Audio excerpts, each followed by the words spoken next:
Hey everyone, and welcome to another episode of Nat Chat. I'm Nat Eliason, and in this episode, I'm joined by Sebastian Marshall. Sebastian and I had a really wide-ranging, fun conversation here, a lot about productivity, life tracking, habit tracking, and developing really good systems for getting your highest output. Sebastian's been writing on his own blog, Sebastian Marshall, for 8 years, and he runs a company now called Ultraworking, where he helps individuals and companies get the most out of their day-to-day systems. I didn't, originally think that we were going to spend so much time on developing these systems for ourselves and our own personal methods, but we had a lot of fun talking about it, digging in on how each other works and how any of us can apply that to our own lives. We also talked about books, reading, learning, how we got interested in the projects that we're doing, how people can get started going after projects that they want to start. That was a really, I thought, useful section of the conversation. It's about 2/3 of the way in. So if we get too in the weeds about, creating spreadsheets around life tracking, feel free to skip ahead to that. And yeah, I think this was a phenomenal conversation. We had a lot of fun. There's a lot to be gleaned from it. And with no further ado, let me welcome Sebastian to the show. Sebastian, welcome to the show. I'm excited to have you on today. Oh, I'm totally hyped. You've had some genius level people here, some great chats, and I hope I can bring something approaching that standard as well. Well, we've been going back and forth quite a bit over the last month and a half, I guess, after you initially reached out about Ultraworking, and we're going to get to that in a minute. But I think one of the funniest things I've been taken from us talking more is that I've become kind of like hardcore, meticulous, like anal retentive about tracking all of my habits, routines, time, everything. And I got that from you. So I think this is like such an interesting thing that you do, and it's had a really big impact on my life. So can you talk a little bit about this crazy like time life tracking system that you've developed? Sure. So we converted you, and people that aren't converted yet will be on the outside and they'll be like, oh, that looks terrible. But no, once you convert, you'll never go back. It's great. It's the best. Most people don't really know kind of how their life is going in any sort of objective sense. And I don't mean that in a mean way or a putting anybody down way. But if you ask somebody, hey, where did your time go last week? Most people really don't know. And there's been a number of studies that if you ask people to estimate where their time goes, but then you do like a strict log of what they actually did last week, whether, ones with executives where they have, like their executive assistant track how much time they spent in meetings or doing this or doing that, and some software like Rescue Time that can track where we are online. People have no idea where their time goes, and they wind up spending less than a third of it, less than a third of the time they thought they spent on their most important stuff. Likewise, majority of people don't know where their money goes, right? And so they're unable to make savings. Obviously, most people, except for athletes that are very fit, don't track their food or anything along those lines. And if you set up some very lightweight protocols, say, okay, you don't have to track everything, right? Here's a simple one. Most people don't know how many minutes they put into whatever they think is their most important thing in life. So the writer doesn't know how many minutes or hours they wrote. The person that's trying to make it in Hollywood doesn't know how much time they spent trying to, pitch their screenplay or whatever. The athlete, a lot of even amateur athletes don't track their training, which is crazy. And just honing in on that can go a long, long, long way, because then you can make adjustments. And if your life is not giving you everything you want out of it, you could say, well, why not? And, if you're spending less than an hour a day on whatever's most important to you, that's something that you could probably pretty easily take up to 90 minutes, 120 minutes and get, more than 50% or 100% more results if you did that. But kind of similar to a pilot in an airplane, you want to have, what's our altitude and our speed and our direction. I feel like a lot of people don't have those things, even though those are very easy to get down these days, don't take that long, aren't that stressful, and are very, very powerful if you can get those down. So what does your whole tracking system look like now? Because it's evolved over how many years? Like 6, 7? Yeah, let's see. It's got to be at least, so probably 2010 was when I first started experimenting with different things. I wasn't so rigorous about it. And again, I was kind of like, where's my time go? Where's my life going? What am I doing? And so I started doing a variety of little things. Probably what you're referring to is around 180 weeks ago, which I've done almost nonstop since then. So what's that? That's 4 years, something along those lines, a little under 4 years, 3.5 years. I put together something really simple called a lights spreadsheet. And a lot of people have gone on to adopt this. Very popular among engineers and programmers and analytical thinkers, but a lot of people, a lot of business owners, entrepreneurs, a lot of different people have adopted this. It's basically a way to write down everything you want to have happen in a single day. Like, what do you want to have happen every day? So you probably want to take a little bit of a walk, do a little fitness, work on whatever's most important to you. If you're a meditator, maybe you're going to put meditation on there. I have things like sleep well and wake up at X hour and go to bed by X hour on my tracking. And then I just mark a green yes if it's done and a red no if it's not, right? And it's really, really simple. This came out of myself asking the question, what do I want to do every single day? Like what will lead to having a really good life if I do it every single day? And by doing that in particular on habits and just trying to turn all those lights green all the time, it goes a really, really long way towards actually doing the stuff that matters. And how are you tracking that over time and implementing it? Because I assume you don't have a massive spreadsheet with 180 weeks of columns with, binary like rankings for every single day, right? So how are you kind of consolidating that and turning it into actionable data? Sure. So I just pulled it up right now while we're talking about this. So I'm on the 26th version of it, right? Because what you want to have happen every single day will vary at different points in your life. You'll have different roles and duties. You'll have different projects, different ideas of things you want to work on. So this is the 26th time I've done it. This particular version I started, looks like it started on 3 September. So this one has 8 weeks of data on it, right? And yeah, it's an Excel spreadsheet. I do it by hand. It's not a very fancy tabulated thing. I just mark it by hand. So, looking at it, here's the top of it. It says start. And under the start kind of subheading, it's wake 7 a.m. or earlier, morning routine, 5 minutes of fitness, mark health spreadsheet. I got a health spreadsheet with some like nutrition data and some other things on it. Right now I'm in fitness. I'm taking my weight down. So it says sub 1900 week on track for calories. So that's an average of 1900 calories a day or less. It's a little bit technical. You don't have to. That's also pretty aggressive. That's like eating not that very much for a while for cutting reasons. Probably my base rate's like 2,700 calories a week or some such to stay about the same. Meal planning / groceries current. Acts and naps are planned. Journal. So that's what I do every day at the start of the day. And then in the middle of the day, I have writing, admin, outreach. I've got KZ update. That's my business partner, Kai. Nap, project / ops time, planned leisure. So I do that in the middle of the day. If I nail those first 2 buckets, right, if I just do my morning routine and do the thing there, then I'm pretty good. I got a couple of other things on there, like is my data current, structured data current, that's like personal finance and stuff like that. This is like kind of technical, and I'm going kind of into the weeds here. No emails older than 7 days. That's a great one. I mark yes or no if that's true or not. No miscellaneous internet. That's a great one. I really try to not do anything random online. I think the internet is a terrible form of leisure. Great for learning, great for work, terrible for leisure. And then I got some like make my records things on there. And then at the very end of it, it's like review the day, plan tomorrow, sleep before 8 p.m., sleep well. So that's from top to bottom. That's about 30 things, right? That sounds like a lot, but a lot of these are easy to just flip over and click on. And I mean, here's the thing. I think most people do have at least 10 or 15 things that they should be doing every single day. Some people are just naturally, the way their brain works, just naturally really organized. Some people will just like, cool, I get up and then I meditate and then I do my push-ups and then I like get a healthy breakfast and then I like enter this data and then I drink a water and then I meditate again and then I sit down and then I work for 2 hours and I run and then I love those people. Those people are great. I'm not one of them, right? I don't know how they do it. I think it's great. People just remember everything and just do it all the time. I think it's great. It's not me. I'll always forget pieces of what I want to be doing if I don't kind of put it outside my head and externalize it. And yeah, then it's just a very simple spreadsheet. I recommend if anybody starts it, and I can get some resources and links for people. I'll create a bunch of them for people and we can create a link for that. That'd be perfect. Yeah. But, I recommend if you start, you just start with like 10 to 15 items on there. Just really simple, like what's going to make the difference for you. Like wake 7 a.m. or earlier, morning routine, fitness, work on your most important work,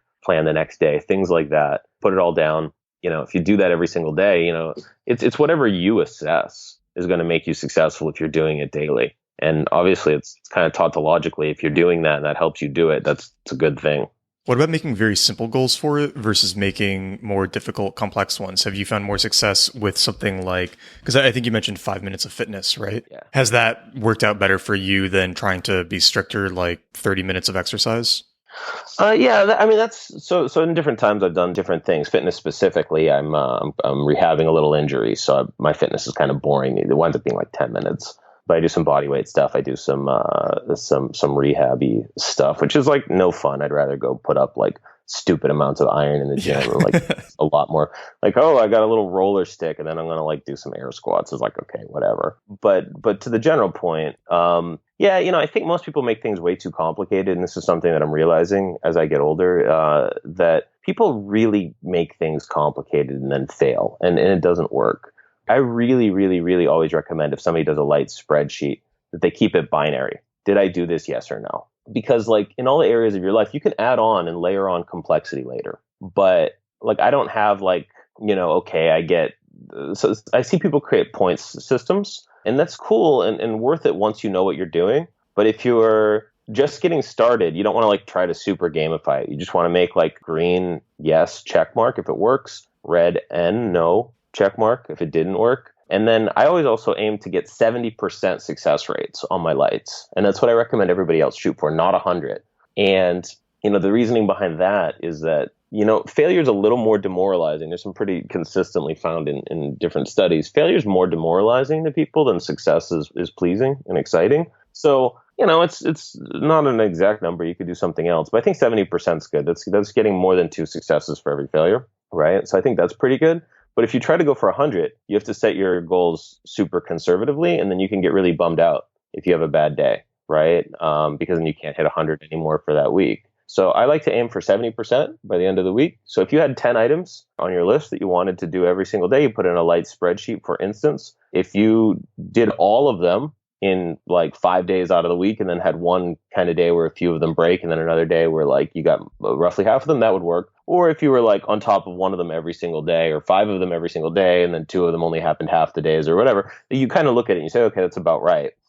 If you're below 70%, whenever I get below 70%, I make my goals easier. And this is something I see a lot of people don't do, and it's a huge mistake, is that they fail at something and so they try to do a harder version next time. I'm going to really I didn't go running every day for 5 minutes, so now I'm going to go running every day for a half mile. And it's like, or I'm going to go running every day for a half marathon. It's like, it's not going to work. So like, yeah, just whenever you're failing at something, it's like no big deal. It's part of life. You make it easier. The flip side is if I'm seeing 100% at everything, if everything's cruising, I just increment the difficulty up. I'll either add new stuff, which is why I'm at 30 right now, or I will increase the difficulty of what I'm trying to do.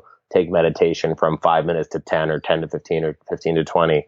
Take fitness up from 5 minutes to 15 or whatever. You can increase the difficulty of those so that you're always at the edge of your capabilities, succeeding more than failing, but always pushing a little bit at the edge of your capabilities. It's a great feeling. Yeah, I love that. It's kind of like you're creating your own coaching system just out of this binary tracking where you can very easily see if everything is, falling off the rails and you need to like get stuff back in line, or if you can really like go ahead and up the intensity instead of having these kind of unclear ideas about how well you're doing, right? You've got this hard data that makes it very clear about how all of that is working out for you, which is super useful. And that's why I've been enjoying using it too, is that it is really helpful for making sure all of this stuff stays on track and seeing the results of it too. 100%. You just said so many smart things. Let me flag and just call those out for the listener in the gym or the car or wherever they might be in the world. So let me just call those out very specifically.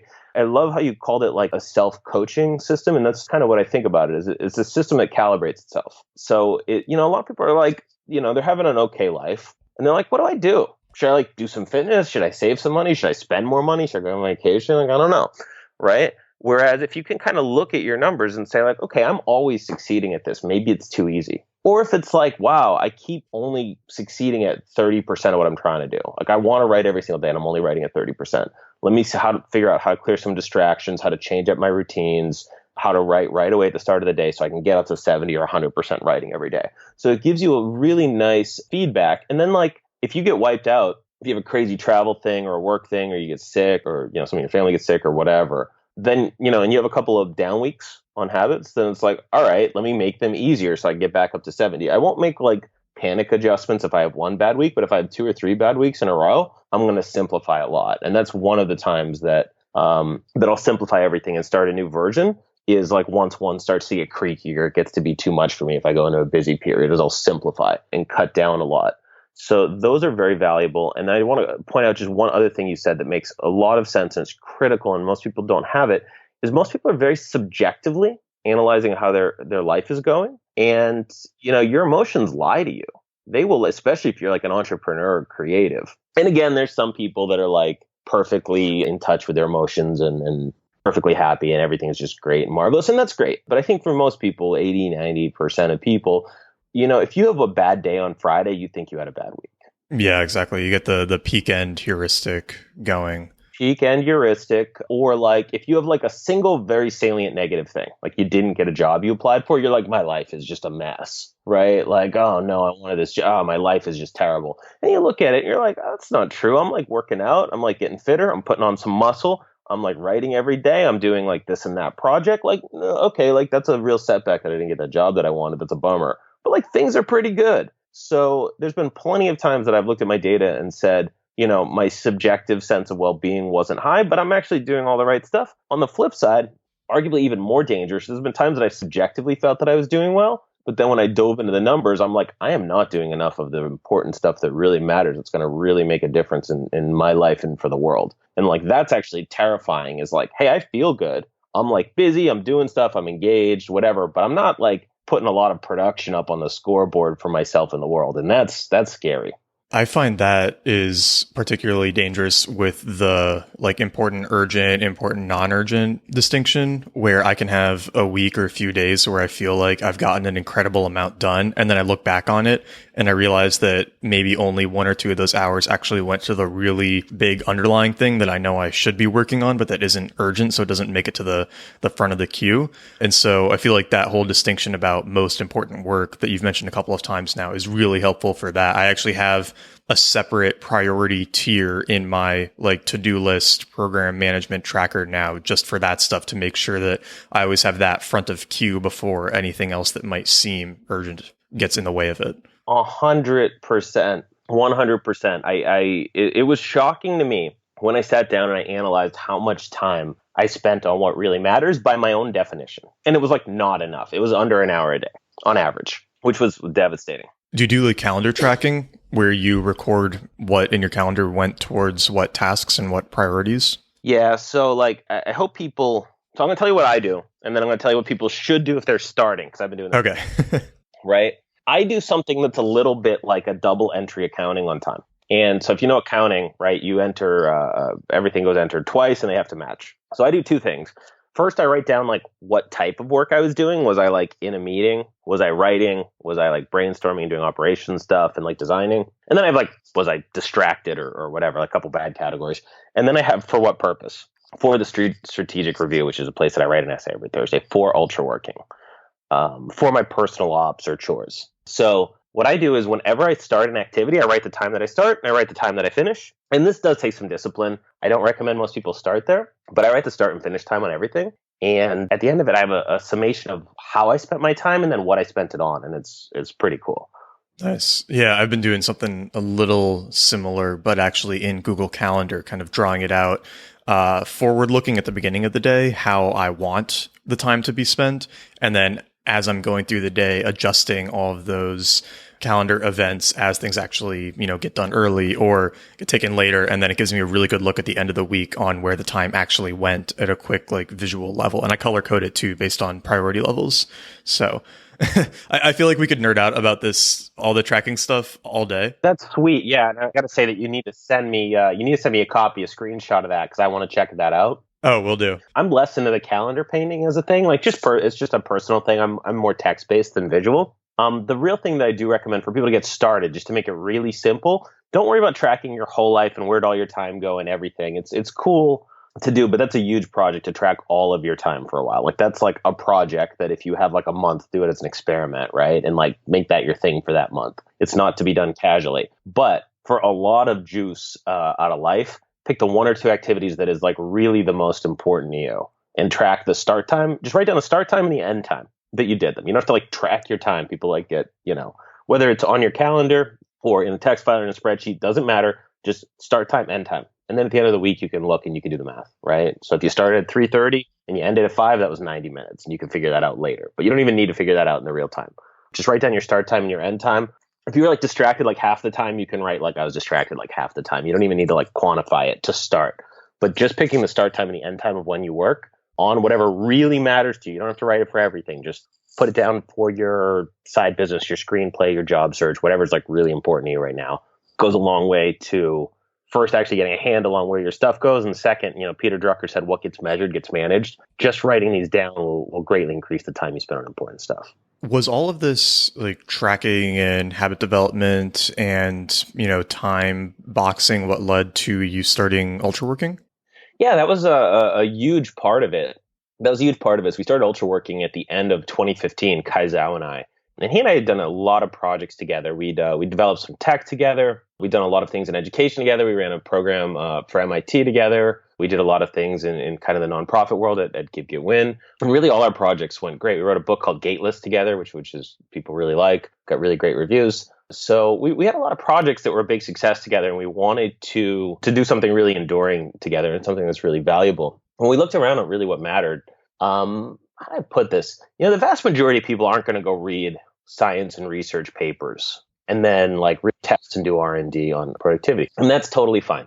Different people like different things. There's a lot of worthy fields that most people will never get in deep into poetry, right? Like and poetry is cool, right? Like, so it's like people won't really get into it. So what Kai and I try to do at Ultra Working is we try to design the systems so that they like really help the person kind of get the results as opposed to being self-serve. I think most productivity right now doesn't work for most people because it's like, here's some correct things you're not going to do.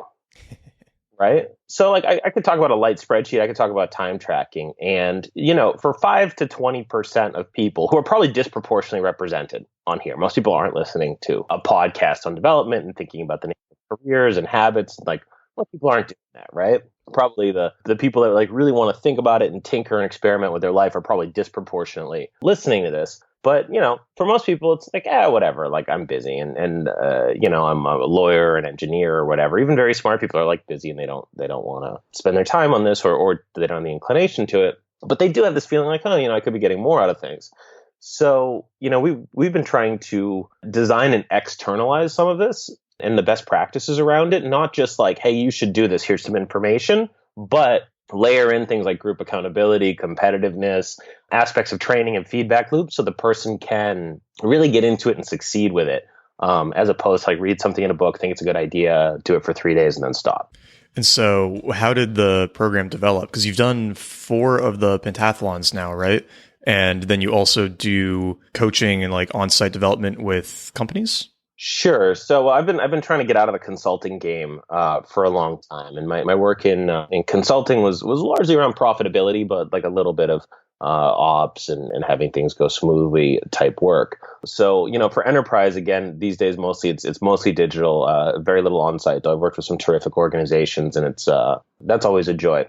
But for ultra working, it's 100% online, and yeah, the pentathlon is cool. What we do there is we just try to roll together like, okay, like how do you get 2 weeks of peak performance? So I think anybody can commit to that. You can commit to doing things correctly for 2 weeks and then take some of the gains with you permanently. So on the pentathlon, you really plan out your most important work and you define exactly what it is. And then we do a little bit of teaching and a couple of live sessions on like, okay, how do you like ensure you're getting your most important work done? As crazy as it sounds, a lot of people don't know. A lot of people like, for some people like that know, they're like, oh, come on, you just do it, right? But like some people, they really don't know how to get started. If they're like, they're going to start a business, right? Let's say, they're going to import something cool that they found in some other country, some obscure country. And they're like, this is cool. I want to import this. Then what do you do? It's like, okay, I guess I need a website and I need some of the product. I need to supply and sell it somehow. And I need, e-commerce. And they have no idea what to do. And some people just don't know how to work on that. So we have a methodology called work cycles where we actually break work down in spreadsheets, do 30 minutes of it and then 10-minute break and then 30 minutes. And people really like it. And some people report, like organized people are like, okay, I was a little more productive. That was nice. People often say they're double or quadruple productive. I'm not making this up. We got like exit surveys and all kinds of things of like, I broke it all down. And occasionally we have someone that's like, whoa, I was just like overwhelmed and didn't know how to break this down and was procrastinating. And then this helped me take it all the way over the top. So that's really cool to hear. So with a pentathlon, you define your work, you learn how to work to some extent if you need that. And if not, you're just, it's not like a training where you sit there and you listen to blah, blah, blah. You actually do your work in real time with other people there. And then, the pentathlon's about getting you to do your most important work every single day, planning every single day, and then doing your nutrition, fitness, and taking care of your sleep every day so you stay balanced and healthy and whatnot. And then, doing that in a team setting with an accountability component and a competitive component. It's really just like, how do you work a lot and be really healthy and happy? And we layer on all the best practices of team competitiveness, good people, some training, score. And it works pretty good. People really like it. Yeah, can you explain the work cycles a little bit? Because I really liked that aspect of it. And I think you use it in your own day-to-day work as well, right? And it's kind of a cool blend of a few different productivity methods that I at least found really effective. Sure. Let me pull up a sheet right now so I can go from it. So the other thing is, what we could do is I'll create a link at ultraworking.com/Nat. Cool. I'll create that for resources and before this goes live, so we could talk about what date this is going to go live, and I'll make sure it's up and it's nicely designed. Then we can put up a link to the work cycles generator. I can link to some light spreadsheets templates. I can link to some time tracking materials. So we'll create a little custom page for the people listening at ultraworking.com/Nat. So for cycles, it is so simple. It is almost painfully simple, but don't be fooled by the simplicity. There's a lot of power in it. Basically, there's 4 boxes you fill out every 30 minutes. What am I trying to accomplish this cycle? How will I get started? Are there hazards present? Yes, no. And you'll rank your energy and morale separately, high, medium, low. At the end of it, you'll fill out 4 boxes. Was a goal completed? Were there any distractions? Things to improve next cycle, energy, morale. There's also a prepare section you do before the whole thing starts. What's my first priority? Why is this important and valuable for my life? How will I know when this is complete? Things like that. Is this concrete or is it subjective and ambiguous? And basically what this does is it just forces you to be very objective about what you're trying to get done. It does a few things, but the biggest one that I would highlight is a lot of people, when they sit down to work, they sit down to do some work, not to accomplish something. So they say, work on my website. And that's terrible. That takes forever. Nothing ever gets done when you do things like that. It's really, really no good. So instead, what you want to do is you want to say, okay, I want my website up. I'm going to work on my about page. I'm going to choose a photo. I'm going to brainstorm 5 headlines, and then I'm going to outline a copy for it. And when it's always in terms of what you're going to accomplish in 30 minutes, that really keeps you honest and gets you moving basically as fast as you can. Yeah, I've actually been doing something a little bit similar in day-to-day where trying to break every task into 15, 30, or 60-minute chunks. And that's just been really helpful for knowing exactly how long everything is going to take, and then keeping yourself honest as you're doing it to make sure that you're being clear about the outcomes that you're trying to get done, and that everything is fitting together into a good schedule so you get a good estimate of how much you'll actually be able to do in a day. So I found that whole thinking around the 30-minute clear outcome style super helpful. Wonderful. Yeah. And I got a couple of things I'll flag on that too. You just said something really smart. Whenever you say, what am I going to get done in the next 30 minutes? There's a couple of things. First off, it makes you like a dog chasing a squirrel, you're focused on your task, as opposed to I'm going to work for the next few hours, but first let me check Facebook, right? Got all day. Yeah. Yeah, exactly. So when you hone in the next 30 minutes, it gets you in dog chasing a squirrel mode in the best possible way. If you see a dog chase a squirrel, they're very happy. They're like, oh, I'm going to get that squirrel, right? So that's good. The other thing is by estimating how long is this going to take, you're actually making an implicit decision on quality, right? Which is cool. So if you say, let's say you wrote a book and you're going to put a cover together for it. If you say, I'm going to, choose a cover and mock the cover up in an hour, you're implicitly setting a different quality bar than if you give yourself 10 hours, So if you're saying I'm going to turn this around, I'm going to mock up a cover in an hour, you're not trying to, make, probably something that's groundbreaking and crazy, which is fine, right? But a lot of times people don't know what their quality bars are. So they just work on something is this good enough? I don't know. But if you're look, I want to turn this around in 30 minutes. It's okay, then you're probably just going to do it quick and look to get it done. On the other hand, if you're I'm going to give this a couple of days, let me break it down into 30-minute blocks and say, okay, in these 30 minutes, I'm going to look at other covers in my space. Best-selling books, I'm going to look for inspiration. And then in the next 30 minutes, I think I want to do something on a World War I theme. I'm going to look at World War I photos that are out of copyright, right? And I actually have a, Machina, my 4th book, has a World War I theme on the cover, right? And I literally looked at other books, didn't like what I saw on covers, and then I looked at World War I photos, and I broke it down to 30-minute blocks until I had what I wanted. And so you're implicitly setting quality, which is good. If I can ask you, what was the impetus and the driving force for you to decide to do that? Because it's a highly effective but unusual pattern of behavior. How did you realize that would be better? I actually found it via, it was a combination of things. It was first from Tiago Forte. He's got this course called Getting Stuff Done Like a Boss, which is it's sort of like his intro level course for, and I think it's only like $50. It's probably the best $50 that I've ever spent on productivity in terms of like courses and materials and books and things. Because he walks through a very like getting things done style formula for organizing internet work, and he uses things, the Mac app primarily. That's what I use now as well, and just getting in the habit of tagging things based on, is this a 15, 30 or 60-minute task, and then deciding at the beginning of the day everything that I want to get done that day, seeing how much time it all takes, and then creating like a rough calendar based on that. That's a really phenomenal system. And then combining in this idea of like making sure that every single, I mean, I kind of think of each task as having to fit the work cycle criteria, which is that, it has to have this clear outcome. It has to be fairly actionable. You have to like get everything else out of the way first, and I'll adjust the tasks until they kind of fit those parameters, because he uses similar parameters as well. And that's just been amazing for knowing exactly how long your day should take to get done. And then as soon as one thing is done, being able to move on to the next one with no question about what your next thing should be, because the combination of how long something will take and how high of a priority it is. So I do like top, high, medium, low. And then top is obviously the stuff we were talking about before, right? The most important work. And then, the high stuff is like client work and everything else, articles, and medium and low might be, like household chores, whatnot. And so being able to move from top 60-minute tasks down to low 15-minute tasks has just been like amazing for maintaining a really good momentum and inertia throughout the day. And honestly, not needing nearly as many breaks or getting nearly as much psychic fatigue. Because I think part of that comes from just not being sure what to do and dilly-dallying because of that. And when you know exactly what the next step is and whatever you're doing, it's really easy to just kind of seamlessly flow through everything that you need to get done. Yeah, and Tiago's great. He's a really, really smart guy. I like everything that he does.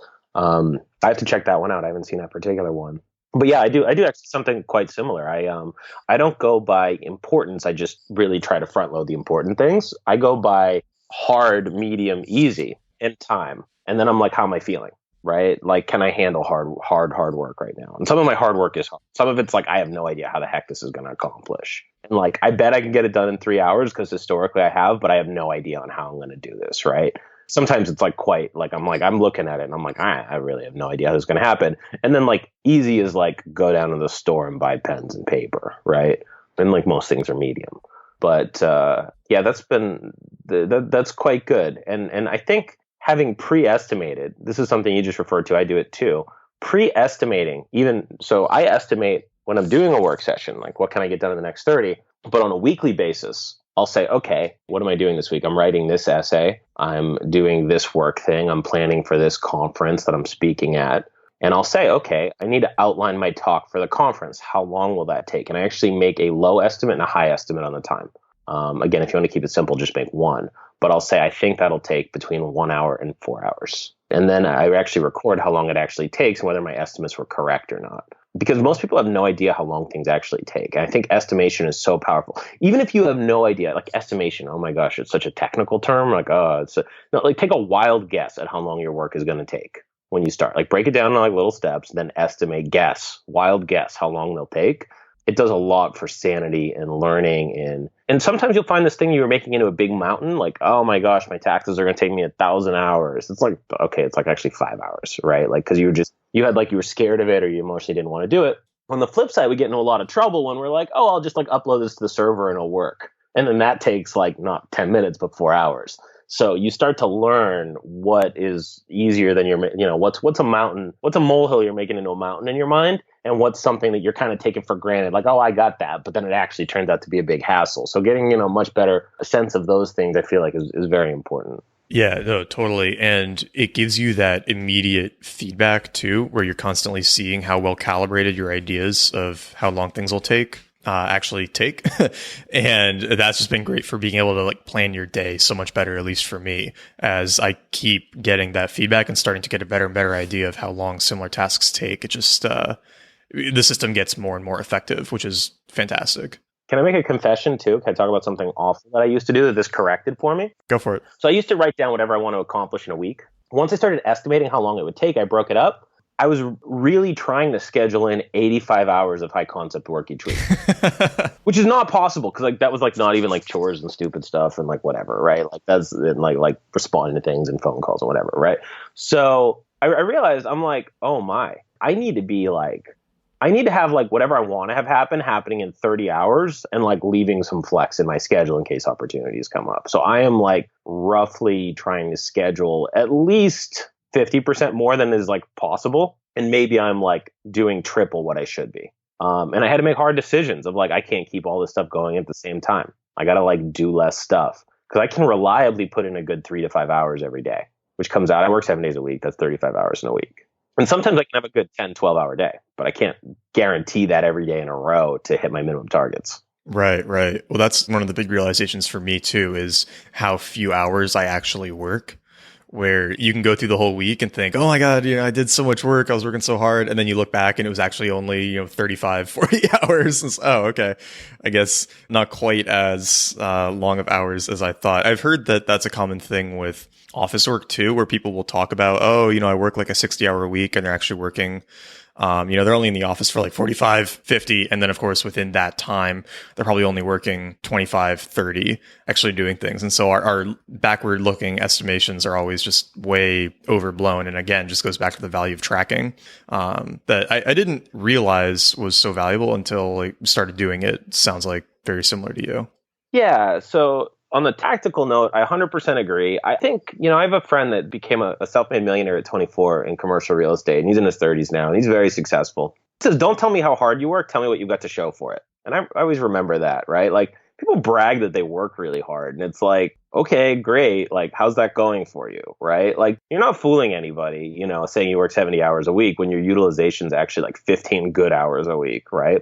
And you don't win medals or points for being in like a stressed, jacked up, neurotic state at 55 hours without working. It's like, okay, like, if you're like putting in 15 good hours, like maybe you want to get that up to 20 or 25, you're much better off like chilling and like walking around, going to the museum and getting in inputs, or going to spend time with your family or your significant other or whatever, or reading a book. I read a lot and I don't feel bad about it at all. Right. Like some weeks I'm just like not like doing a ton of hours. Some weeks I do a ton of hours, but some weeks I'm not. And I'm like, I'm reading science fiction this week. I went through a lot of Asimov's work and it was great. So people are like, oh, I'm at the office on Facebook. It's like, no, it's not. That's not the point. And not healthy and not helpful. I'm not meaning this in like being a jerk, condescending way. I'm really just trying to break that through to people that are like, I'm scurrying around. Like I used to do that. Like, don't do that. It's bad for your life. Don't brag about being busy unless you're like really killing it in your art or your finances or your business or your career or your athletics. Like, okay, like if you're killing it, if you're doing ultra marathon running and you're like, I was running 40 hours this week, like great. Like that's truly like, that's cool. I have friends that do that stuff and it's really cool. If you're not like working that much, but you're like around work and stressed, like you don't get any points for that. Like don't stop doing that. Like that's hurting you. Like take leisure if you're not working, read, go outside, get some inputs, watch a documentary, like do something that really is like fulfilling and you'll be much better off is my take on that. But if I could ask you a question, Nat, like how did you get your mind around all of this? Because, this is something that, you said, okay, I realized this and that. And I started getting into this. Like, what was the inception of that? What was the genesis of like, I'm going to be a person that's like doing a lot of stuff? Because, this is cool to talk about, like doing a lot of projects, having a great life. I feel like most people just don't. They just like never get around to like doing a ton of stuff. And you're doing a ton of great stuff and you're building a pretty cool life. You have a pretty cool life and you're building an even cooler life. Like what's the philosophy behind that? How did that kind of appeal to you and get started? Yeah, thanks. I think it started kind of in college when I guess I realized maybe sophomore or junior year that I just was not getting anything out of it in terms of like skill development and useful abilities, and that I had to go do that stuff on my own. But I obviously had this, commitment to a certain amount of schoolwork that I had to do. And it became sort of a game of like, how much can I compact and like optimize my time for focusing on all these other things without the schoolwork suffering too much. And so that got me really into a lot of, I was really into like The Power of Habit and The Willpower Instinct and a lot of those books, and just understanding the machine that we're all in and how we can like make that whole system better.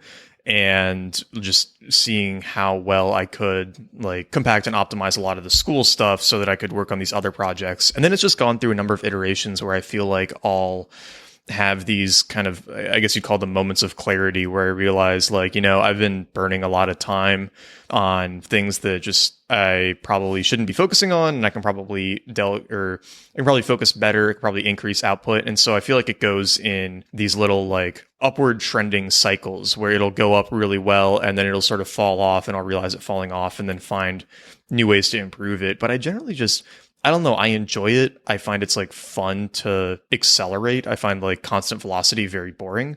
And honestly, a lot of my thinking is around like boredom minimization, because I know that is my worst enemy, where my biggest, I guess, like failure mode or reason that I'll quit something is that I'll get bored of it. And a really easy way to not get bored is to like keep moving faster and not like doing the same thing. And so all of these systems I find just contribute to that. And I'm also just happier, right? Like, especially with the eating well, the waking up early, the knowing what to do and being able to get through like your lists very effectively. Like, it just feels good at the end of the day. It's a great feeling. And especially when you work like we do, where you don't have somebody breathing down your neck, telling you what to do. Nobody else is giving you like to-do and stuff. You kind of have to figure these systems out for yourself. And it's just been kind of a fun experiment and constant improvement. I think the other thing I'll throw in there is like senior year of high school was the first time I kind of got into fitness stuff. And I'd always been just like a really lanky kid, and nobody in my family was ever like super fit, especially in terms of weightlifting. And so I kind of had this limiting belief that I couldn't get strong, right? That was just like not my body type. And then I got really into it, started lifting weights a lot more, got really into the nutrition stuff. And it was just amazing how much control I had over my own body. And then that turned me on to this idea of like, oh, well, what else in my life can I actually control that I think I don't have control over? And there's definitely some narrative fallacy there, but I definitely see that as like one of the first times that I realized that I had way more control over my life than I thought I did. And it just kept going from there. So many gems there. So there's two things. There's the big picture that I want to ask you about, but first, like the one that I personally need to know about is the boredom minimization. I gotta get this. This is great. What is this? Oh man, what is it, or how have I addressed it? Or give me everything. Give me from the soup to the nuts. Like, give me the whole. I mean, honestly, it's just been like the biggest theme in my life is that I'll start something and get super excited about it and be really into it for a few months and then quit. And it was just a huge source of tension between me and my father growing up, because, I would say like, oh, I really want to do, I don't know, soccer, right? And I go and I'd be like, soccer for a few months. Then it's like, okay, I'm bored of soccer. I want to do baseball, right? And he's a very like hardworking, focused, diligent guy. Like, he says he's going to do something and then he commits to it, and he'll always follow through on it. And he never does the whole like, oh, well, I'm bored, I'm going to quit and go do something else. And so that just created, I think, a lot of tension. And I never got better about it as a kid, but eventually I realized that some things would stick. So I would be trying and quitting all of these things, but I did like martial arts for pretty much my entire childhood up through high school. And that one thing stuck, right? I've done a bunch of entrepreneurial-ish projects ever since graduating, but like the blog has stuck, right? I've been doing that for 3 years now. The podcasts, right? Like, this is something that I just started kind of on curiosity, and it's just been such an amazing experience, both in getting to have these conversations, with people like yourself, and then like having an excuse to reach out to anyone. It's just been like a cool thing to work on. But even with that, right, it's like I have to find ways to keep it interesting for myself or add challenges, because I feel like with most of my projects, it's sort of like, how do I keep this going at a rate where I'm always challenged and excited by it? Because otherwise I'll definitely hit that boredom and fall off. So I don't think that it's like ever gone away. It's just something I know is there, but luckily, like there are ways to combat it. And honestly, that's part of why I feel like this whole independent entrepreneurial lifestyle is almost necessary for me. And I've heard this repeated by a lot of people. Justin Maris, who we were talking about in the beginning too, he said this. It's not like, oh, I'm super passionate and dedicated about working for myself. It's like I really have no other option because I'm just way too ADHD and like boredom averse to do anything else. You got a couple of tactics? You got a couple of like thinking about the week to minimize boredom, or like, man, I don't want to have those meetings, so I'm going to cancel them preemptively? Like how does that actually like get operational? Like how do you actually put that in practice? Yeah, I mean, the biggest thing is just working on stuff that I'm excited about. For the blog, right? I'll never force myself to write an article. I usually have 5, 6, 7, 8 going at any one time. And whichever one I work on for that week is just whichever one kind of strikes my interests or that I've recently, been thinking about a lot. For like the podcast and for now my marketing agency work with Growth Machine, it's really just like very systems focused, where I get to go in and figure out some part of it and then either hire or train somebody to take over that part. And that's something that I just never get bored of, right? Like solving new problems and then helping other people continue to implement the solutions to those problems. And so just being really aware of like what types of tasks and things will lead to boredom, and then either hiring someone or finding a way to not have to do it to avoid it, I find has been really effective, right? Like the podcast, a massive impediment in the beginning was editing, where I loved doing the interviews, but the editing was just like an absolute slog and I hated doing it. And then I got really lucky where somebody who read my site reached out and he said, "Hey, I've been doing some podcast editing. I'm trying to start a business around it. Can I edit one of your episodes for free? And if you like it, we can go from there." And so I said, "Yeah, sure. That sounds great." And he edited it. It was like fantastic. We've been working together ever since. Right. And that was amazing for decreasing the like aspect of the task that created the boredom. Cause I almost never find that it's the whole thing that I find boring. It's like certain aspects of it. And as long as I can identify those as soon as they crop up and then start to devise solutions to get past them and stay in the like more interesting, more engaging parts of it, then I can avoid the issue. Wonderful. Yeah, no, I love the specific phrase boredom minimization, and I love the assessment of that. And you're right. Any project, even the most exciting project in the world, will have awful parts of it, and then figuring out how to design around those, or keeping options open. Yeah, it's really cool. I think one thing that might be very useful for us to go back and forth on is something you talked about a second ago. And this is what I would have gone to, except I need to hear about boredom minimization. I'm like, that is a phrase for the ages. You talked about, and this has been my experience 100% as well, and hearing you articulate it, I'm like, yep, that's me too, totally.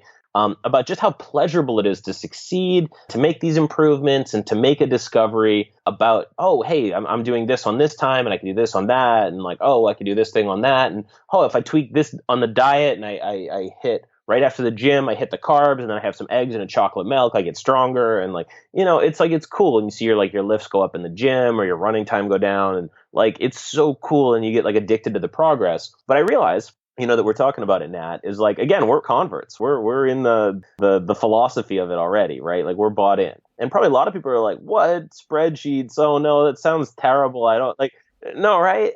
But it's not like that, of course. But like, if you're on the outside looking in, there's so many things people get wrong. First, they can try to do too many things at the same time and get overwhelmed and never really get started. There's like a bunch of common mistakes. But like, what's the genesis of this, right? Because there's some people that are like, already max bought into like being analytical and rigorous and productivity oriented. And they're going to get some gems out of this and be like, oh, cool, that's what Sebastian's doing. That's what Nat's doing. I'm going to do that. And they're going to get some results from that. But some other people that are like, man, I want more. I want to do more in my life. I want more cool stuff happening. But like, I don't know. I'm kind of like a little bit stuck and not sure what I'm doing or whatever. How do I get started? It's scary. Like, let's riff on that some. Like, how did the conversion experience happen? Seems like one thing that happened to you is the same thing that happened to me, is like, man, I work hard on something and then I like don't take it all the way to completion, and then I don't get anything out of it. And like, that was a really bad feeling. And I didn't want to be the person that was like doing stuff and then not getting anything out of it. I remember that being true for me. But then like the joy and the sheer pleasure of like designing systems and using them, like how does one get this disease, this beautiful disease of being like analytical and improving every single week? I've thought about this a lot too, and I think we talked about it briefly the first time we spoke on the phone because it's such a interesting challenge. And the phrase that I always think of is like flipping the switch, right? Because it seems like a very binary thing where people either have this desire to be self-starting, self-directing, and they haven't done it, or they're already fairly deep in the weeds and they've done a ton of stuff and they're, like on the path and committed. I don't find a lot of people who like get in the habit of getting more control over their lives and then say like, oh, I'm going to go back to just being reactionary. So, but it's a good question, right? Like, where does that initial switch flipping come from? I mean, I've definitely seen some patterns, like fitness is one of them. At least for men, I know a lot of guys who are more like entrepreneurial or doing creative stuff or whatnot now, where it started with them working out and where it was a similar realization as mine that like, oh, I could control this part of my life. There are probably other parts of my life I can control. Pickup seems to be another one. So guys get really into the like pickup artist community and they get really good at talking to women because that's what they were insecure about. And then they realize like, oh, I can actually control this part of my life. Like, what else can I go control? I find it's just like, you need that first thing. Poker's another one, right? Some guys get really into poker and then they go off of there. Some people get really into like photography and then they start to get some traction on Instagram. And like the first time they get reached out to by a brand, I was talking to Tasha Mays a few episodes ago about this, where she was just like growing this Instagram on the side and it was just a fun thing. And then suddenly somebody reached out and said like, hey, we want to pay you for a post, right? And that was an amazing moment. Like the first time that you make money because you did something, not because somebody handed it to you for some obscure job. Like that's another big kind of pivotal moment. But I feel like you just need one of those or maybe a couple of them to realize that you can actually be in the driver's seat. And then I feel like after that, everything takes care of itself because then you're curious. Then you start reading more of the books and going on the blogs, listening to the podcasts and like getting really excited about learning all of this stuff. But you kind of have to have that first switch get flipped. And I don't know. It's weird because you see a lot of people who definitely seem to want to get into that mindset, but they aren't sure how to get there. And I'm never sure from the outside how to like help somebody because you obviously don't want to like tell somebody what to do or force them to do anything. You want to try to guide them in the right direction. But, I'm just still not entirely sure what that is. Sometimes they might have to have something really bad happen to them, right? Charlie Hohen, who came on for episode 4, right? Like he was super committed to getting good grades and doing really well in school. And then he graduated in 2008 and just couldn't get a job and was living on his parents' couch for 6 or 7 months. And that was like, okay, I need to figure something else out. And that's how he got into all of the free work apprenticeship stuff. I mean, a lot of the guys who get into fitness, right, they get cheated on. And then they're like, okay, well, I need to make myself more attractive or at least, put all my energy into something else. And, that's going to like solve this, psychological, emotional pain. And then they get all these other benefits out of it too, right? It sounds bad, but I almost feel like you need some big thing to happen, probably a bad thing to motivate you to action. I'm not entirely sure how you find it without that.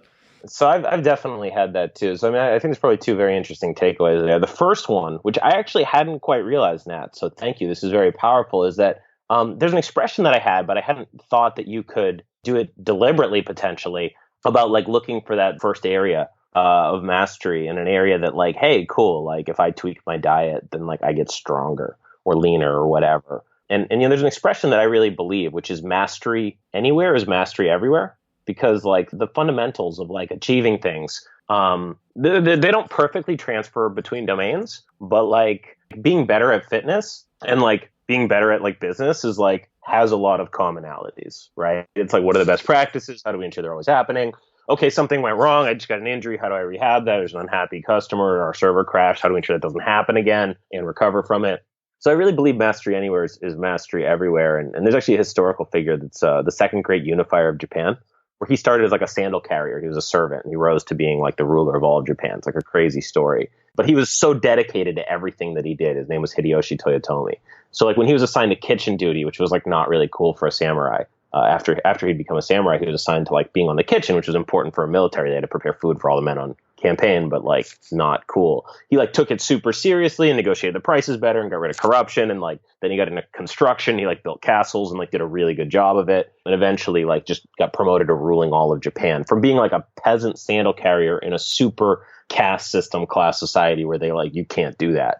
So like he just focused on every step and just mastered the kitchen, mastered being a foot soldier, mastered construction, and they all build up. So I think the idea of looking and search spacing for what's something that you really, really mean something to you and really is something you could commit to, and searching for that to find that first domain where you really kind of grab the bull by the horns, I think is an interesting deliberate strategy, because I've had a few of those domains in my life, which is good. And then on the other side of it, it's cool, actually, what you said about the unpleasant side of things.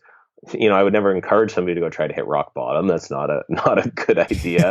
Yeah. But maybe somebody listening to this has gotten bummed out recently, and had something bad happen and gotten laid off from a job or gotten divorced or whatever. And maybe they can use that as a slingshot. Maybe they're like, all right, like, don't run from this. Like, how can I really kind of like dig into the hurt and have no fun for a little while, but then come out the other side really stronger and use this as an impetus to change my life. So those are kind of two very interesting ideas. The first one being to establish one kind of island of mastery, or island, kind of one domain that you are, really on top of it and have a mastery over, and then realizing that the whole world works like that, and having the lesson, the lights click on. And the other one being kind of the kind of like a slingshot effect on, all right, go down, but then go up hard at the end of it. Those are both very interesting ideas. Yeah, there's actually a term for the latter too. I think it's post-traumatic growth, where psychologists have studied people who come out of situations that should have been completely scarring and debilitating, and then they actually grow a lot and kind of flourish afterwards, right? And it was like a weird, unexpected finding, but fairly robust. I think a lot of it had to do with mindset too, and interpretation of events. And people who came out of it thinking about it the right way could actually grow and not have like the same psychological issues that some of their peers in the same situations might have had. What was the mindset? What were the how do the people approach it? I can't remember off the top of my head, so I'm going to get parts of it wrong. I do remember though that there was a big community element. There was a big element of like potential for regrowth. I think there was some element of faith too. So the idea of things happening for a reason, right? And it's, whatever deity is challenging us, it's not destroying us. I'm going to have to look it up and put it in the show notes. It's something I read a while ago, but it's kind of an interesting concept, especially on the individual level, where if you can take whatever bad things happen to you and say like, okay, good, right? Like I'm going to learn from this and make myself better from it instead of, complaining about it and being down afterwards. That can be really helpful. I mean, Dalio, his new book, Principles, which I'm almost through, he's got this concept in there where everybody in their company has an error log, I guess, where they log every single thing that they do wrong, right? Every single mistake they make, or everything that breaks, or, they lose money, or they forget to put in this bid or whatnot. And they use that to improve the entire company's systems, right? And that's such a cool mentality to have of like, I'm going to record everything that I do wrong or everything bad that happens to me, and then figure out what systems I can design to avoid those problems in the future. Like that's such a productive, useful mentality. It's hard, right? Because it's not fun having bad things happen, but it can definitely be useful. Yeah, that's interesting. I never realized it, but I always, whenever something like quite bad happened, I'm like, great, I'm glad that happened right now. So it's not happening later when more is going on. Now I can learn these lessons and fix this now. So like, okay, like I just screwed up a sale that was close to closing for my business, and it was going to be a high profit sale, and I was going to get 50% of it. My business partner was going to get 50%. So like I'm out $1,500. We're out a $3,000 sale. I screwed it up. Great. Glad that happened now. And it was $1,500 and not 15,000. And that's how I wasn't like happy. I would be annoyed and I would really dig into it. I was also very analytical. I didn't want to like think about like why, like, oh, why is this happening in like a kind of like in a moral sense. It was always very analytical. Like, all right, like why did this happen? Like cause and effect. Why did this happen? How could this have been avoided and how? So those are always things that I did. And that's very interesting, turning failures in. I actively, I don't know if you do this, Nat, I bet you do. I actually actively seek out failures, and I debrief on both a weekly and a monthly on an annual basis of what did I do wrong today, every single day. Or I ask what would I do differently, so I phrase it a little slightly more positive. But I actually ask that question weekly or daily, weekly, A little bit monthly. It doesn't show up as much in my monthly reviews. My monthly reviews are more forwards looking about like what needs to be better going forwards. And then annually I do it too. And that's cool and has been useful for me to really dive into those. Yeah, I definitely try to seek it out a little bit. And then I find it really helpful with goal setting, where it's a way to like recalibrate the goals that I'm setting for myself, where I might say one thing, okay, I'll try to grow the business to X dollars in Y months. And then I'll just keep ratcheting that number up until it hits the point where it's like, okay, I might fail at that. And for high level goals, I just find that very helpful because you have to think differently, right? When you're willing to toe the line of failure, because we all probably have pretty good ideas of what we can reliably succeed at. But like you said, seeking out failure or at least being open to it happening can be a really useful growth process and way to like stress the system and figure out how it needs to be improved. Another one that people could try out, this is very tactical, but it works pretty good. And I can link it at ultraworking.com/now. I'll put this on there, and you can also put in the show notes if you want, is my friend Ivan Mazur is a really brilliant CEO in London. They actually just raised a 6 million Series A for Ometria. It's like data analytics for like retailers. So he's a genius guy. He got a master's in math at Cambridge, which is regarded as one of the hardest math programs in the world, UK Cambridge. And so he's a really analytical guy, very sharp guy. And what he does is something called key decision analysis, where whenever he's facing a major decision, and so now as a CEO, it's do I fire this person? Do I hire this person? Who do I hire out of these two candidates that are both good? Which line do we want to go into with our product? Things like that. Before he did some, investing, he did his studies with math and whatever, just different things in his life. He says he has, between 10 and 20 key decisions every year. And he writes down actually like a paragraph describing the problem and like what he thinks the best options are and what he chose it and what he predicts will happen. And then he looks at it a year later. He waits a year to look at it to see whether he was right. So he writes down like, okay, like, John is like a genius guy, but has like bad work habits. And he could be our best employee if he gets his habits together, but whatever. So like we could fire him, or we could like try to do a training plan with him, or we could just hope he comes out of it. Right. And we're going to do X, and like, here's what I think is going to happen. And he's like, yep, I'm right. Like 70-80% of the time, the analysis works. The other 20-30% of the time, I learn a lot. I learn a lot when I'm wrong. It's like, which one of my assumptions was wrong? What was I missing? Did I have the right option down and I just chose the wrong way? Or did I like totally misunderstand what was going on? So yeah, KDA, key decision analysis. A lot of people in our social circle that know Ivan have picked up some variant of that. And I want to even do it more. That's the type of thing that I want to build it, because I often don't realize when significant decisions are crescendoing. A lot of times they're kind of sneaky and sneak up on you. But and I journal every day, so I catch a lot of it. But I want to do it even a little more explicitly. But that's a pretty good one that people could try out if they know they have a major, okay, do I go to grad school or not type decision coming up. Yeah. No, I like that a lot because, like you said, and like we've talked on a couple of times now, it's really easy to revise your own history and to think back on the past with a very different light than what was actually going on in your head at the time. And putting this stuff in writing about what you're thinking, what the goal is, what you're going to do, how you think it'll turn out, and then having to look back on exactly that phrasing after 3, 6, 12 months. That's a cool system. I want to go try that out now too. Does he do it just for business stuff or for life stuff as well? Do you know? I think he does it with both. He's got some good, if you go to ivanmazur.com, he's English, but he was born in Russia. But he lives in London now, and I think he's a UK citizen. How do you spell Mazur? Yeah, that's right. Mazour. Ivan, Ivan Mazur, Mazour. And he's got like a super British accent. You think somebody named Ivan Mazur is going to be like, hello, I'm Ivan. But no, yeah. it's like, oh, yes, good morning. Yes, right. If Ivan listens to this, I don't know if he's going to like that or not. But no, genius guy. He's got key decision analysis on there. Also, if you're checking out his site, check out MM1 queuing theory, which is from mathematics, which is a model of if you have a single station or thing that's doing tasks, like what's the math on number of tasks coming in and number of tasks going out and what happens. Interestingly, if you can't process tasks faster than they come in, it goes to infinity, which makes total sense. Of course it does, right? But it's a very interesting model about things coming in. So he's got some good. His newer blog posts are more, kind of like leadership and business type stuff. His old stuff that has math in it is like, this is something special. They're all good, and his site's definitely worth reading. But some of the earlier ones with the math, MM1 decision making theory, and he was on the like turn off all your notifications on your phone thing before that was cool. He figured that out a while ago under MM1 theory and a bunch of other things. So yeah, he's got some gems on there. Yeah. What are your like long-term goals with your projects right now, Sebastian?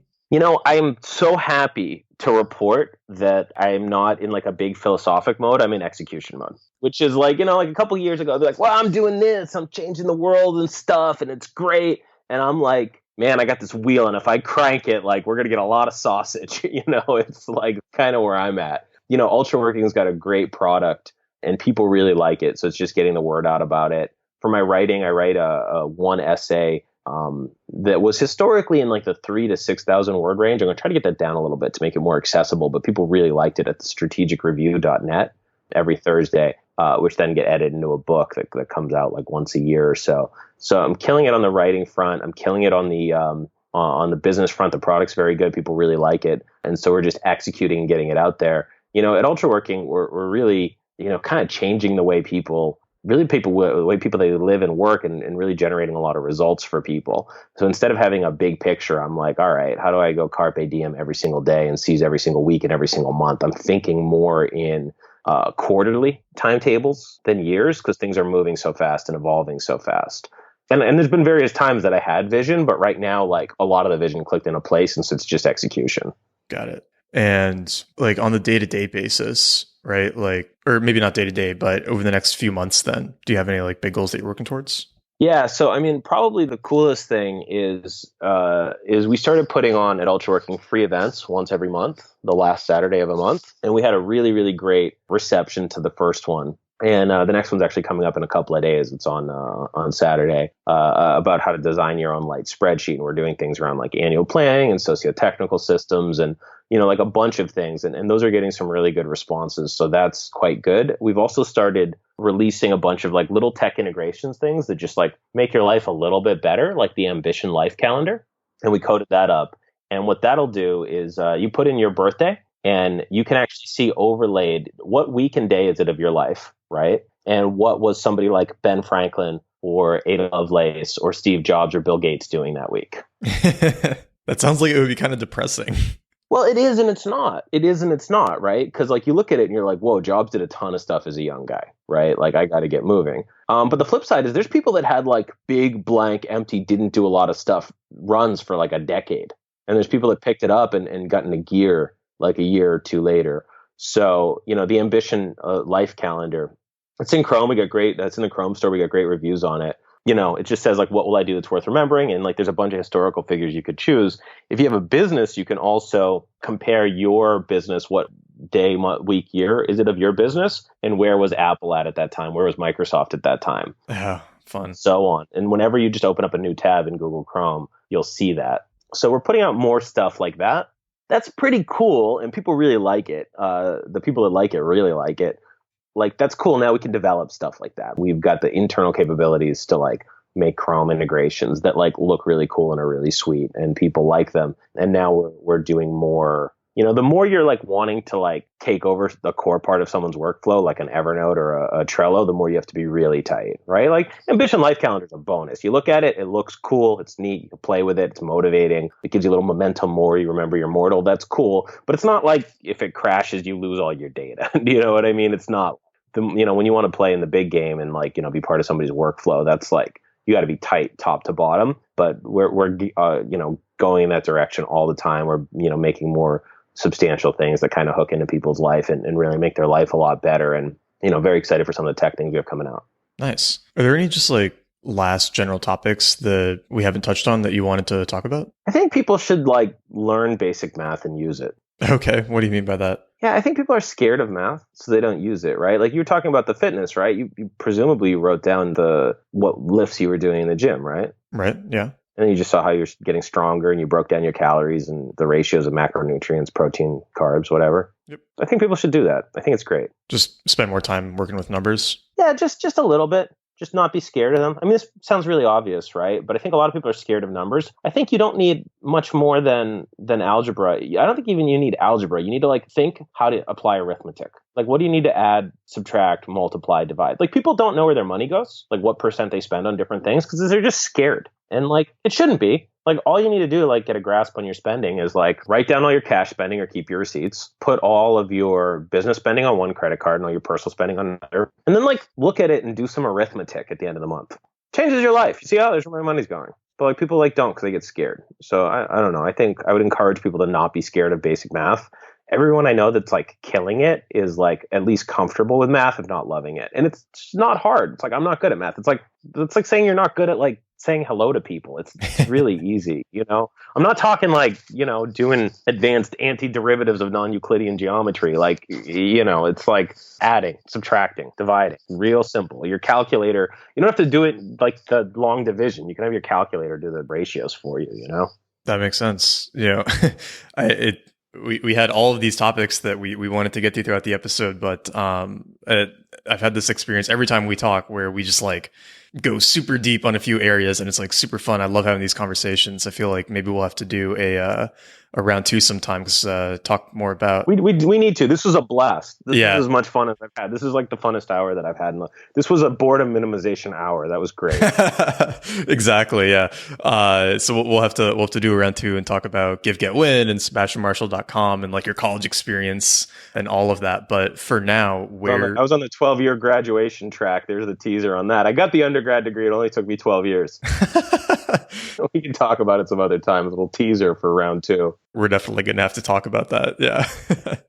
I got it, though. Those credits didn't expire. I got in, like, barely. That's great. Got that undergrad degree. My parents were like, oh, my son's a college graduate. I'm like, yeah, all right, Mom. Like, you know. Like, technically, but. Yeah. So cool. No, this has absolutely been a blast and a pleasure. I will put up some resources at ultraworking.com, ultraworking.com/Nat. So I will put stuff related to light spreadsheets, time tracking and stuff on there. And then, and people also should go check out Tiago. They should go check out Ivan. They should check out Dalio. Dalio's a genius. All those stuff that we mentioned. I imagine you'll have show notes and whatever, and I'll word out about this and promote this. This has been a great episode, I think, and this was really pleasurable and enjoyable to be here. And I think people get a lot out of this. So I'm hyped to see the feedback. Please don't be shy. If you liked the episode, if you thought this was cool, if you already knew me and you already knew Nat and vice versa or not, right? I bet a lot of people are going to check this out that know me and don't know Nat. And maybe some of Nat, your listeners didn't know me. Feel free to shoot me an email, Sebastian, Sebastian at Ultraworking. Hey, what did you think? You know, just shoot me a message to SebastianUltraworking.com. What did you like? Did you implement any of this? I want to hear from you. I like feedback. I like engaging with people. Sometimes I'm slow on email. I get a lot of it, but like within a week or two, I'll for sure, I read all of it and I'll get back to you. So I'd love to hear what people think, because I think there's a lot of gems here. I'd love to hear what people are implementing, what they find useful. Yeah, I'm really excited to put this episode out. I feel like we touched on a lot of really useful things, and I think people will get a lot out of it. So I'll be sure to put links to everything that you just mentioned up on the show notes. Make sure everyone goes and checks out the ultraworking.com/Nat link. Shoot Sebastian an email. Let us know on Twitter too what you think of it. And yeah, Sebastian, thanks again for coming on. This was a pleasure. This was a lot of fun. Yeah. Boom. Godspeed. Cheers. Thank you so much for listening to this episode of Nat Chat. If you enjoyed the podcast, please subscribe to Nat Chat in iTunes, Stitcher, Overcast, or wherever you get your podcasts. Second, if you're trying to take advantage of some of the information from this episode, be sure you check out the show notes at nateliason, nateliason.com/podcast, and find a friend, because implementing a lot of this stuff is much easier if you have somebody to do it with. And finally, if you enjoyed this episode and you've been enjoying other episodes of the podcast, please leave it a review on iTunes, Stitcher, wherever you listen to your casts, so that more people can find it. This is the best way for it to get some more exposure and to make sure that I can keep bringing these episodes to you. With that, thank you and have an awesome rest of your day.